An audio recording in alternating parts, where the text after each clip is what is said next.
सर्वे सुखिनः सन्तु सर्वे सन्तु निरामयः. आरोग्य पत्रिकेचा साप्ताहिक कार्यक्रम निरामय. निरामय.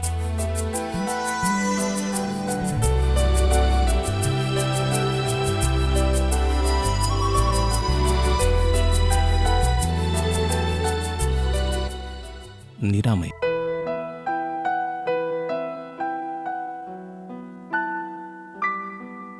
श्रोतेहो नमस्कार. निरामय या आकाशवाणी अकोला केंद्राच्या कार्यक्रमाचे सादर करते सूरज गोळे यांच्यासह मी ज्योती हातेकर आपणा सर्वांचं स्वागत करते आहे. आज कार्यक्रमामध्ये आपण गर्भाशयाचा कॅन्सर तसंच गर्भाशय मुखाचा कॅन्सर याविषयी जाणून घेणार आहोत. त्यासाठी स्त्री रोगतज्ञ डॉक्टर उज्ज्वला मापारी यांना आपण आपल्या स्टुडिओमध्ये आमंत्रित केलेलं आहे. नमस्कार मॅडम. नमस्कार. कार्यक्रमामध्ये मी आपलं स्वागत करते आहे. सुरुवातीला आपण गर्भाशयाचा जो कॅन्सर आहे तर हा काय आहे आणि काय कारणं आहेत हा कॅन्सर होण्यामागे ते सांगूया. आता गर्भाशयाचा हा कॅन्सर जो आहे तर ते 2 पार्टमध्ये विभागला गेलेला आहे. त्याच्यामध्ये गर्भाशयाची जी बॉडी असते, वरचा पार्ट जो असतो, त्याच्या आतल्या ज्या पेशी असतात त्यांना आम्ही एंडोमेट्रियल टिश्यूज म्हणतो. त्या पेशींपासून गर्भाशयाचा कॅन्सर जो तयार होतो त्याला एंडोमेट्रियल कॅन्सर म्हणतात. आणि दुसरं की गर्भाशयाचा जो खालचा भाग असतो जो वजायनामध्ये प्रोट्रूड होतो म्हणजे योनी मार्गामध्ये येतो त्याला आपण सर्विक्स म्हणतो. गर्भाशयाचं मुख म्हणजे गर्भाशयाचं बाहेरचं तोंड आणि आतलं तोंड हे आम्ही डिलेव्हरीच्या वेळेला जेव्हा समजावून सांगतो पेशंट्सला तेव्हा हा पार्ट म्हणजे गर्भाशयाचं मुख असतं आणि त्याला सर्विक्स म्हणतात. आणि तो सर्व्हायकल कॅन्सर हा वेगळा असतो कारण गर्भाशयामधल्या आतल्या पेशी ज्या असतात त्या वेगळ्या प्रकारच्या असतात आणि गर्भाशयाच्या ज्या सर्विक्समधल्या सर्विक्सच्या तोंडाजवळच्या ज्या पेशी असतात त्या वेगळ्या प्रकारच्या असतात. त्यामुळे दोन्ही कॅन्सर्स हे वेगवेगळ्या प्रकारचे असतात. त्याहीबद्दल आपण बोलणार आहोतच. गर्भाशयाचा कॅन्सर जो आहे, बाकीचे बरेचसे कॅन्सर्स जे असतात, ब्रेस्ट कॅन्सर असेल, गाठ असेल, आपल्याला लक्षात येईल. पण गर्भाशयाचं असं काय लक्षण आपण सांगू की जेणेकरून लक्षात येईल की काहीतरी बिघाड होतो आहे? याच्यामध्ये सगळ्यात महत्त्वाचं म्हणजे की पेशंटला पाळीमध्ये अनियमितता जाणवते. कधी खूप जास्त ब्लिडिंग होतं किंवा कधी ब्लिडिंग थांबतच नाही किंवा कधी जे आपण सर्व्हायकल कॅन्सर म्हणतो, गर्भाशयाचा मुखाचा कॅन्सर, याच्यामध्ये मधामधात पेशंटला ब्लिडिंग होत राहतं आणि संबंधानंतरही पेशंटची हिस्ट्री असते की संबंध झाल्यानंतर मला ब्लिडिंग होतं. तर हे मेन्स्ट्रुअल पाळीमधलं जे इरेग्युलॅरिटी आहे हे महत्त्वाचं कारण म्हणजे आपल्याला लक्षण आहे ते. आणि त्याच्यानंतर मग पुढचे लक्षणं जे असतात की जे खालच्या ओटीपोटामध्ये दुखणं, त्याच्यासोबत कंबरदुखी, भूक न लागणं, वजन कमी होणं, लवकर थकवा येणं, हे आपल्याला लक्षणं दिसू शकतात त्याच्यामध्ये. म्हणजे एकूणच कुठल्याही महिलेने कॅन्सर होईलच असं नाही, पण पाळीमध्ये जर अनियमितता आली तर त्याच्याकडे दुर्लक्ष करू नये. आपण पाहतो मॅडम खूपदा असं होतं की काय दर महिन्याचंच आणि ती इतकी कामामध्ये स्वतःला गुंतवून घेते की ह्या गोष्टींकडे ती लक्ष देत नाही. खूपदा काय होतं की जे स्त्रियांना जो आपण म्हणतो की पांढरा स्त्राव जातो, पांढरं पाणी जातं बोलीभाषेमध्ये म्हणायचं तर पांढऱ्या पाण्यामध्ये जर त्या पाण्याला वास असेल किंवा त्या पाण्यामध्ये ब्लड टिंज म्हणजे लालसर पाणी असेल तर ते सुद्धा प्रमुख लक्षण आहे याचं. तर या गोष्टींकडे अजिबात दुर्लक्ष झालं पाहिजे नाही. एक वेळ होती अशी की स्त्रिया खूप लाजायच्या आणि त्यामुळे पण हे प्रश्न त्या मांडत नव्हत्या. म्हणजे आजही आपण जर 40च्या पुढच्या स्त्रिया पाहिल्या तर कदाचित त्या थोडंसं लाज वाटते म्हणून या विषयावर बोलणार नाहीत. पण बाकी तरुण पिढी जी आहे थोडीशी 40च्या 35च्या अलीकडची म्हणूया आपण, त्यांना भरपूर माहिती उपलब्ध आहे. पण मला असं वाटतं की अति माहिती जी आहे जी तुम्हाला कळत नाही अशी माहिती वाचल्याने पण बरेचसे धोके होऊ शकतात. मला असं वाटतं आता प्रश्न निघालाच आहे तर आपण ते पण सांगूया की तुम्ही फक्त ऐक्यू माहितीवर जाऊ नये. मला असं वाटतं त्यांनी.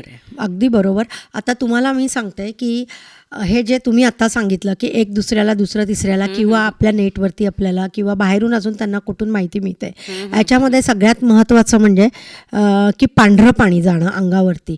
आता रिप्रोडक्टिव्ह एजमध्ये थोडंफार पांढरं पाणी म्हणजे ते आपले वजानाच्या इथल्या ग्लँड्स ज्या सिक्रीट होतात त्याच्यामुळे थोडाफार ओलसरपणा वाटतो.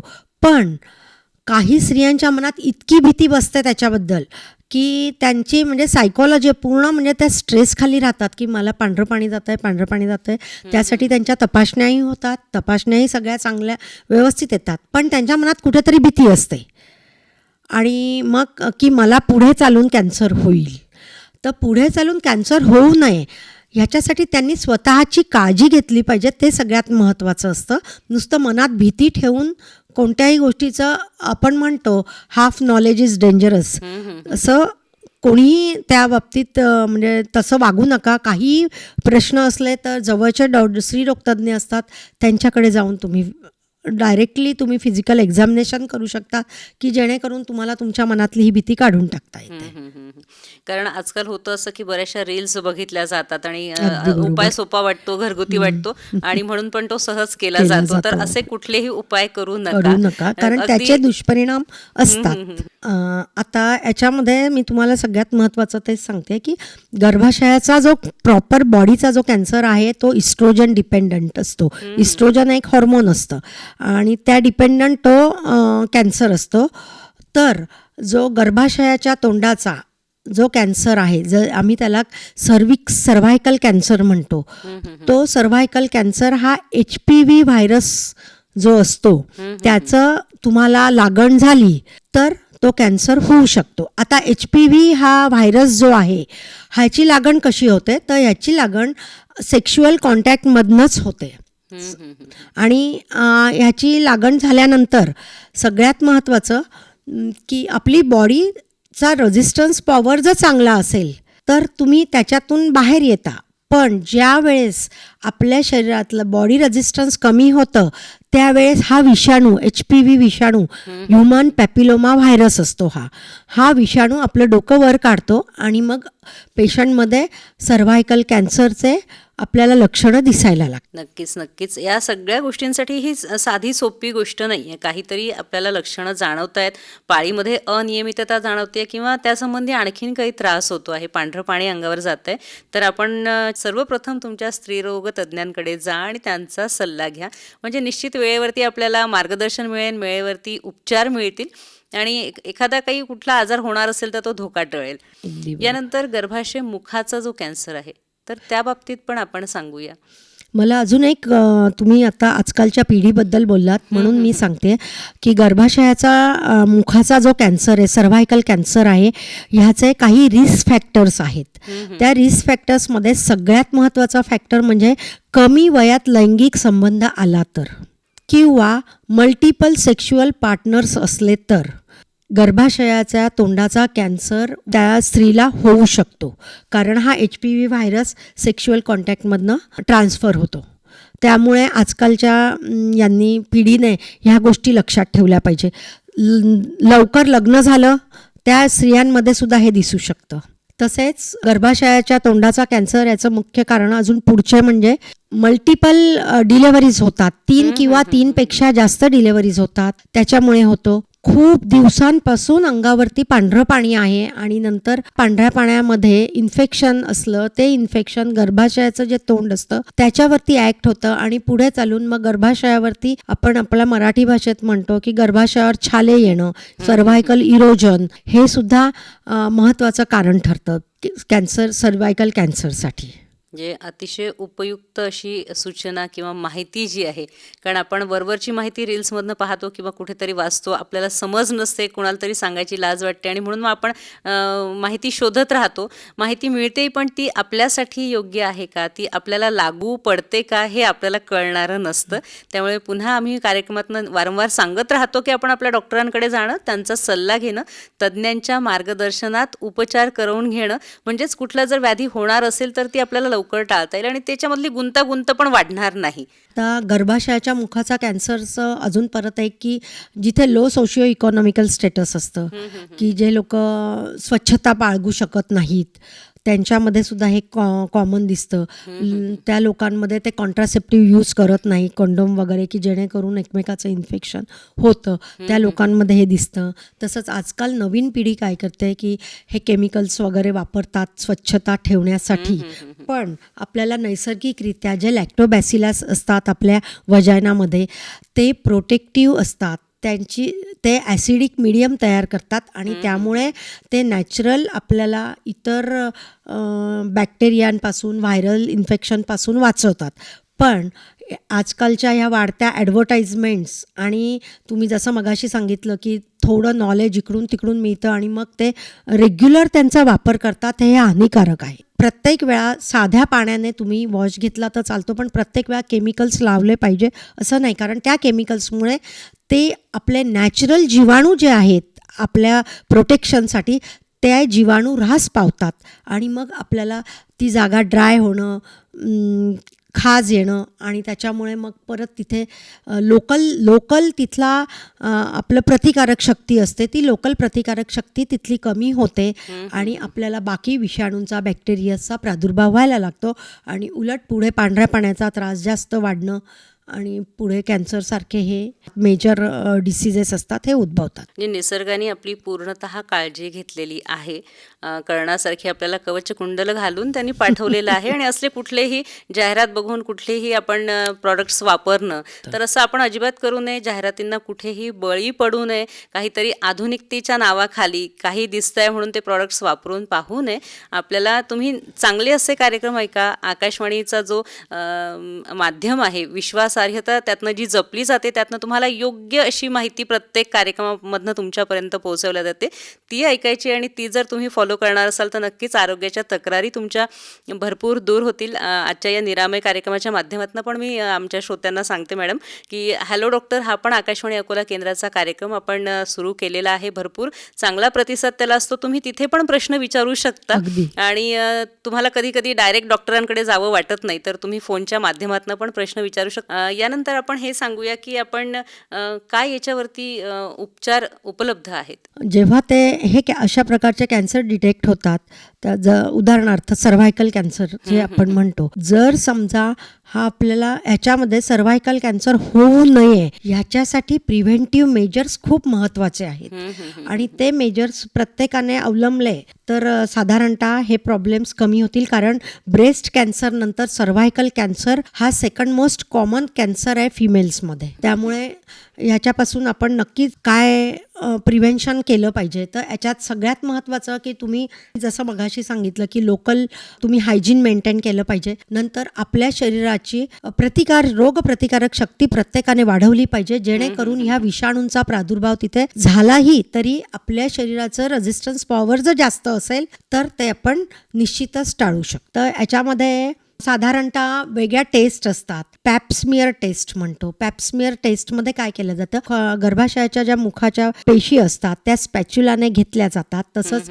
एक एंडोसर्व्हायकल ब्रश येतो, त्याच्याने पण सर्व्हायकल कॅनलमधल्या टिश्यूज काढल्या जातात आणि त्याच्या स्लाइड्स बनवल्या जातात त्याच्या आणि मग त्यात तपासल्या जातात आणि त्यानुसार मग कोणत्या प्रकारच्या पेशी तिथे तयार झालेल्या आहेत. एक तर कॅन्सर व्हायच्या आधीच्या ज्या पेशी असतात, अटिपिकल सेल्स, त्या सुद्धा आपल्याला दिसू शकतात की जेणेकरून आपल्याला त्या पेशंटचा पुढे फॉलोअप घेता येतो व्यवस्थित. पेशंटला सगळं सांगता येतात काय काळजी घ्यायची आहे काय नाही. आणि जर पेशंटचं एज जास्त असेल आणि त्यावेळेस जर असे काही चेंजेस बदल घडले आणि तो पेशंट जर 50-60चा असेल तर अशा वेळेस मग आपण त्यांना सर्जरी ॲडवाईस करतो की जेणेकरून पुढे त्यांना कोणत्याही प्रकारचं इजा झाली नाही पाहिजे शरीराला म्हणून.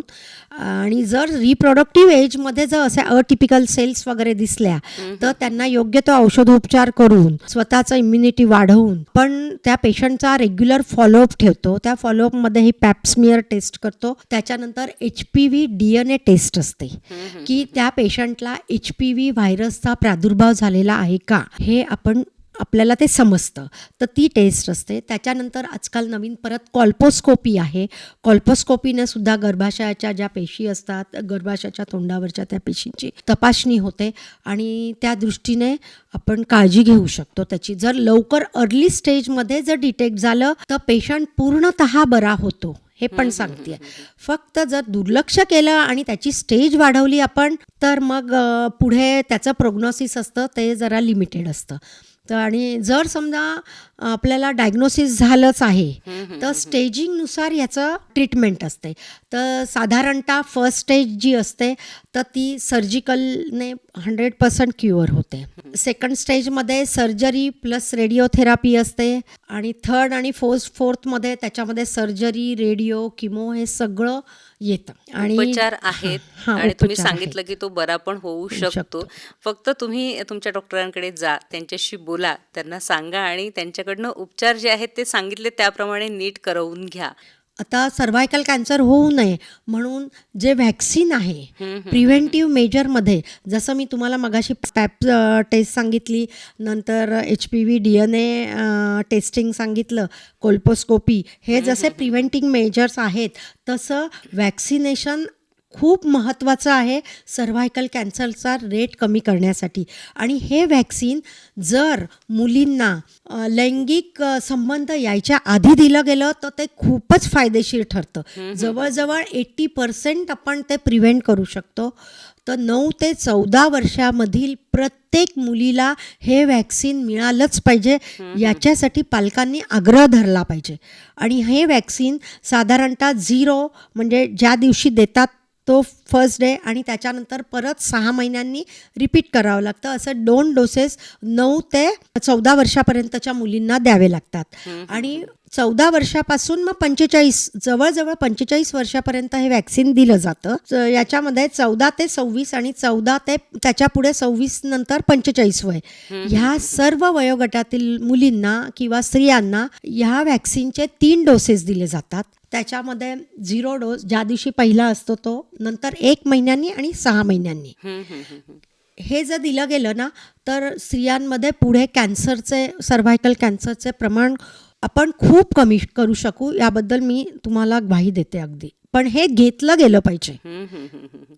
जे सगळ्या उपाययोजना तयार आहेत आणि महिलांनी खरं तर या गोष्टीकडे निश्चितपणे लक्ष द्यायला पाहिजे. अगदी आपण घरात अजून पण पाहतो एवढी आधुनिकता आल्यावरती पण की काम पडलं तर आपण पटकन मुलीलाच आवाज देतो आणि ती पण कामाकडेच लक्ष देते आणि हे सगळं सांभाळत असताना सहजच स्वतःच्या आरोग्याकडे दुर्लक्ष होणं अगदी किंवा कॉम्पिटिशन आहे तर त्याच्यामध्ये आता मुली पण मागे नाही आहेत, त्यामुळे पण म्हणजे कुठलंही कारण का असेल पण होतं असं की तुमचं शारीरिक आरोग्य जे आहे त्याच्याकडे बरेचदा दुर्लक्ष केलं जातं. आणि मासिक पाळी असेल तर मंथली प्रॉब्लेम असं त्याला नाव देऊन त्याच्याकडे तर अजून दुर्लक्ष केलं जातं. म्हणजे पाळीमधली अनियमितता ना ही एंडोमेट्रियल कॅन्सर म्हणजे गर्भाशयाच्या ज्या बॉडीचा पेशी, आतल्या पेशींचा जो कॅन्सर असतो तर त्याच्यामध्ये मेन्स्ट्रुअल इरेग्युलॅरिटी हे मेन कारण आहे. तर त्यामुळे तिकडे दुर्लक्ष न करता त्याच्याकडे आपण लगेच डॉक्टरांचा सल्ला घेतला पाहिजे. आणि जर गर्भाशयाचा कॅन्सर असेल तर त्याच्यासाठी आपल्याला सर्जरी हाच उपाय आहे. आणि सर्जरीनंतर मग रेडिएशन वगैरे आपण घेऊ शकतो जर तो पसरलेला नसेल तर. आणि जर तो पोटात पसरलेला असेल तर मग कधी कधी रेडिओथेरपी देऊन ते मास कमी केलं जातं आणि त्याच्यानंतर सर्जरी केली जाते. महत्वाचं आहे, तुम्ही जसं सांगितलं श्रोते हो, लक्षात घ्या की कॅन्सरसाठी पण लसीकरण केलं जातं आणि आपण माहिती वाचतो घेतो तर ही अशी माहिती वाचावी की जी आपल्या मुलींच्या भविष्यासाठी उपयुक्त अशी ठरणार आहे. हे लसीकरण कुठल्या वयामध्ये केलं जातं ते आपण पुन्हा एकदा सांगूया. ओके. आता तुम्हाला मी परत आता हे एकदा मुलींच्यावरून निघालं म्हणून मी सांगते की ओबेसिटी हा सुद्धा वन ऑफ द प्रीडिस्पोजिंग कॉज आहे गर्भाशयाच्या कॅन्सरसाठी. ओबेसिटी, डायबेटीस, त्यामुळे ह्या गोष्टी घरातील आईनेच लक्ष द्यायला पाहिजे.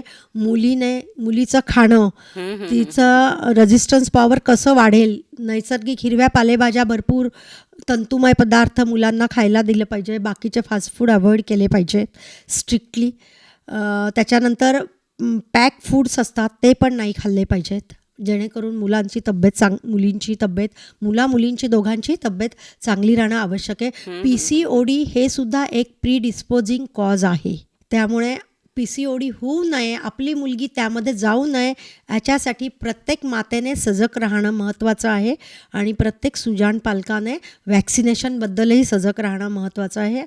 वॅक्सिनेशनचं मी मगाशी सांगितलं तुम्हाला तसं की हे वॅक्सिन साधारणतः 9 ते 14 वयाच्या मुलींना दिलं तर त्यामध्ये आपल्याला मॅक्झिमम बेनिफिट मिळतो, कारण हे सेक्शुअली ॲक्टिव्ह एज नसतं. जर सेक्शुअली ॲक्टिव्ह एजच्या आधी जर हे वॅक्सिन मिळालं तर तो खूप मोठा आपला फायदा आहे. ह्याच्यामध्ये 9 ते 14 वयामध्ये मुलींना 2 प्रकारच्या वॅक्सिन्स आहेत. एक सर्वावॅक म्हणून आहे, ते आपलं इंडियन ओरिजिन आहे, आणि एक गार्डासिल आहेत, तर आपलं ते फॉरेन ओरिजिन आहे. आपलं इंडियन ओरिजिनचं जे आहे ते स्वस्त पण आहे, आपल्याला इझिली अवेलेबल पण आहे, आणि मुलींना साधारणतः 9 ते 14 वयाच्या मुलींना आपल्याला 2 डोसेस द्यावे लागतात. पहिला डोस आणि त्यानंतर 6 महिन्यांनी दुसरा डोस. आणि 14 वर्षावरील ते 45 वर्षापर्यंत आपण जेव्हा हे वॅक्सिनेशन देतो तर ते 3 डोसेसमध्ये दिलं जातं. पहिला डोस दिल्यानंतर 1 महिन्यानी दुसरा डोस आणि तिसरा डोस 6 महिन्यांनी. असं हे वॅक्सिनेशनचं शेड्यूल आहे. म्हणजे निश्चितच एखादी 40 मधली महिला जी आहे, आई जी आहे, आई आणि मुलगी सोबत ही लस घेऊ शकते. अगदी अगदी. आणि ही लस कुठे कुठे उपलब्ध असेल? आता ही लस साधारणतः आपण जर म्हटलं तर पुष्कळशा मेडिकल कॉलेजेसमध्ये पण उपलब्ध झालेली आहे आता. नंतर गव्हर्नमेंटच्या याच्यामध्ये मधात जे शिबिरं होतात ह्या लसीकरणासाठी, तर त्या शिबिरांमध्ये ती अवेलेबल असते. त्याच्यानंतर जसे हे आमच्या IMAचे सुद्धा लसीकरणाचे प्रोग्रॅम्स असतात, तर ह्या प्रोग्रॅम्सची माहिती काढून त्यांनी तिथे संपर्क साधून ह्याच्यामध्ये तुम्हाला विनामूल्य मिळतं, किंवा अगदी काही ठिकाणी अगदी कमी चार्जेसने हे उपलब्ध राहते. जेव्हा शिबिरं घेतली जातात आणि लसीकरण केलं जातं तर तेव्हा त्याची माहिती पण मला असं वाटतं भरपूर त्याची जाहिरात केली जाते, सगळीकडे माहिती पोहोचवल्या जाते. कान उघडे ठेवून जर आपण ही माहिती ऐकली तर आपण या लसीकरणाचा नक्कीच उपयोग घेऊ शकतो, फायदा घेऊ शकतो. आपण आणखीन काय सांगू की आपण काय काळजी घ्यायला पाहिजे की हे कुठले आजार होऊ नयेत? हे कुठले आजार होऊ नये त्याच्यासाठी मेन ते आजार का होतात त्या गोष्टी जर टाळल्या आपण, उदाहरणार्थ गर्भाशयाचा कॅन्सर हा फॅमिलियर आहे. 5% पेशंटमध्ये तर फॅमिलियर आहे. जर आधीच्या पिढीला असेल तर पुढच्या पिढीने सजग राहायला पाहिजे त्याच्यामध्ये. त्यांनी TC नंतर तर पॅप्समियर टेस्ट जी आहे ती दर 2 ते 3 वर्षांनी केलीच पाहिजे. त्याच्यानंतर जसं मधात जर त्यांना काही प्रॉब्लेम्स असले, पांढरे पाणी आहे किंवा बाकी दुर्गंधयुक्त पाणी आहे, कधी ब्लड स्टेन डिस्चार्ज आहे तो आहे, तर लगेच डॉक्टरांकडे गेलं पाहिजे की जेणेकरून कमी याच्यामध्ये ह्या सगळ्या गोष्टी आपण त्याचं ट्रीटमेंट घेऊ शकतो. तसंच पॅप्समियर टेस्ट सांगितली, पण DNA टेस्टिंग पण HPV व्हायरसचं DNA टेस्टिंग केलं गेलं पाहिजे. अशा ज्यांना हेरिडिटरी हिस्ट्री आहे अशा यांची पण रेग्युलरली करणं आवश्यक आहे. याच्यामध्ये रेग्युलॅरिटी खूप महत्त्वाची आहे. तुम्हाला डॉक्टरांनी जसं बोलवलं आहे, 1 वर्षांनी बोलवलं आहे तर तुम्ही बरोबर गेलं पाहिजे, ते आवश्यक आहे. त्याच्यानंतर ओबेसिटी, डायबेटीस हे पण प्रीडिस्पोजिंग कारणं आहेत सर्व्हायकल आपलं हे एंडोमेट्रियल कॅन्सरसाठी, गर्भाशयाच्या कॅन्सरसाठी. तर त्यासाठी स्वतःच्या आरोग्याची काळजी घेणं, ओबेसिटी टाळणं, डायबेटीस होऊ नये ह्याच्यासाठी रेग्युलर एक्सरसाइज, डाएट कंट्रोल हे पण आजकालच्या पिढीने ह्या गोष्टींकडे लक्ष दिलं गेलं पाहिजे. इवन हायपरटेन्शन हे सुद्धा वन ऑफ द कॉज आहे. मेन्स्ट्रुअल इरेग्युलॅरिटी मी तुम्हाला सांगितलं. तसंच गर्भाशयाचा जो कॅन्सर आहे, CA एंडोमेट्रियम, हे काही ड्रग्समुळे सुद्धा होऊ शकतो. याच्यात टॅमॉक्सिफेन सिट्रेट जे आमचा ड्रग आहे टॅमॉक्सिफेन, हे याच्यामध्ये कॅन्सरच्या पेशंटला आम्ही देतो, ब्रेस्ट कॅन्सरच्या पेशंटला. तर ह्याच्यामध्ये गर्भाशयाच्या पेशी वाढतात ह्या ड्रगमुळे. गर्भाशयाच्या पेशी वाढल्यानंतर त्या पेशींमध्ये जर अटिपिकल सेल्स आल्या, त्या पेशींची वेगळ्या प्रकारे जर पुढे वाढ झाली तर गर्भाशयाचा कॅन्सर व्हायला हे प्रोन आहे. त्यामुळे इकडे हे लक्ष दिलं पाहिजे. तसंच ज्यांना मूलबाळ नाही आहे, इन्फर्टिलिटी आहे, अशा केसेसमध्ये गर्भाशयाचा बॉडीचा एंडोमेट्रियल कॅन्सर कॉमन आहे. त्यामुळे इन्फर्टिलिटी होऊ नये आपल्याला ह्याच्यासाठी पण सजग राहणं महत्त्वाचं आहे. कारण इन्फर्टिलिटीच्या खूप नंतरच्या औषधींनी सुद्धा ओव्ह्युलेशनच्या याच्यानंतर त्या ओव्हरीजवर काही प्रमाणात आपण जादगी करतो जास्तीची आणि त्यांचं काम वाढवतो आपण कृत्रिमरित्या. पुढे ओव्हॅरियन कॅन्सर्स वगैरे याचे सुद्धा त्या लोकांमध्ये चान्सेस असू शकतात. म्हणून प्रत्येकाने सगळ्यात महत्त्वाचं की ह्या गोष्टींपासून दूर राहायचं आणि आपल्या स्वतःचं आरोग्य, कारण आरोग्य ही संपत्ती आहे, त्यामुळे आपलं आरोग्य चांगलं टिकवणं हे प्रत्येकाचं पहिलं कर्तव्य आहे. जे कुठलाही आजार झाला असेल त्याचं आम्ही कार्यक्रमातनं कायम सांगत राहतो की मनाने औषध घेऊ नका. तुम्हाला जेव्हा पुन्हा तपासणीला बोलवलंय तेव्हा अवश्य जा, त्याच पिरियडमध्ये जा आणि निश्चितच हे सगळे होणारे आजार जे आहेत त्याच्यामधनं वाढणारी गुंतागुंत जी आहे ती तुम्ही टाळू शकता. जाता जाता आपण काय संदेश देऊ? आता जाता मला एवढं तेच म्हणायचं आहे की मी जसं मगाशी तुम्हाला सांगितलं, मला एक मुद्दा राहिला की हेरिडिटरी आहे, पण मग प्रत्येकच पुढच्या याला होत नाही. आता आईला झालेला आहे गर्भाशयाचा कॅन्सर, तर पुढच्या 2-3 मुली असतील तर त्याच्यापैकी एखादीला होतो. का होतो? कारण जीन्स तर जातात, कॅन्सरचे जीन्स असतात ते प्रत्येकाच्या शरीरामध्ये जातात. पण जेव्हा तुमची रोगप्रतिकारक शक्ती किंवा तुमची बॉडी अशक्त होते त्यावेळेस हे डोकं वर काढतात आणि तुम्ही त्या व्याधीला बळी पडता. म्हणून मला हे सांगायचं की स्वतःची तब्येत आधी सांभाळा. दुसरं, सजग राहा की ह्या होऊ नये म्हणून आपल्याला कोणत्या जसं मी मगाशी सांगितलं वॅक्सिनेशन, तर प्रत्येक पालकांचं हे आद्य कर्तव्य आहे की त्यांनी आपल्या मुलीला तिच्या योग्य वयामध्ये 9 ते 14 मध्येच, मुलगी मोठी जरी असली तर मग तिला 3 डोसेस द्यायचे, पण 9 ते 14 मध्येच मुलीचं लसीकरण आवर्जून कराल हे मी प्रत्येक पालकाला सांगेन. त्याच्यानंतर ज्यांना आपल्याला माहिती आहे, जे लोक हाय रिस्क आहेत, उदाहरणार्थ ज्यांचं लवकर लग्न झालेलं आहे किंवा ज्यांचं खूप लवकर लैंगिक हे आलेले आहेत, संबंध आलेले आहेत किंवा मल्टिपल पार्टनर्स आहेत, तर अशा स्त्रियांनी आपली स्वतःची काळजी घ्या.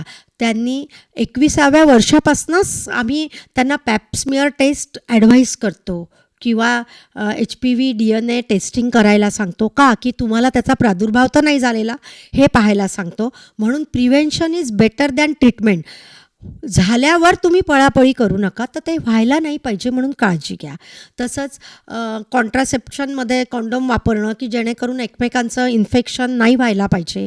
HPV वॅक्सिनचं हे आपलं व्हायरसेसचं इन्फेक्शन कमी करण्यासाठी कॉन्डोम वापरणं हे सुद्धा खूप महत्त्वाचं आहे. तर आजच्या पिढीला मला एवढं सांगायचं आहे की अर्धवट नॉलेजने वाहत जाऊ नका.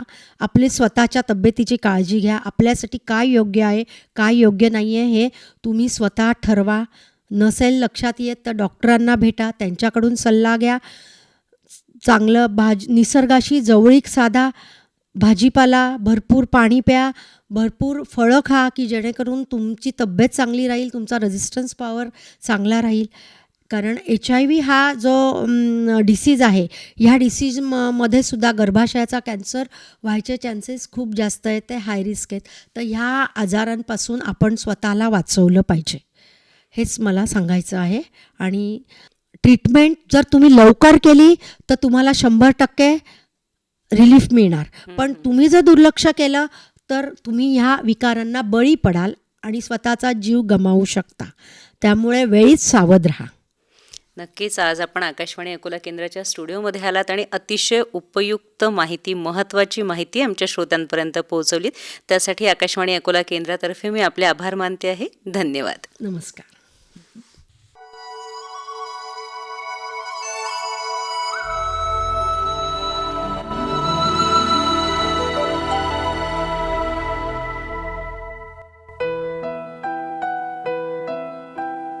सर्वे सुखिनः सन्तु, सर्वे सन्तु निरामयः.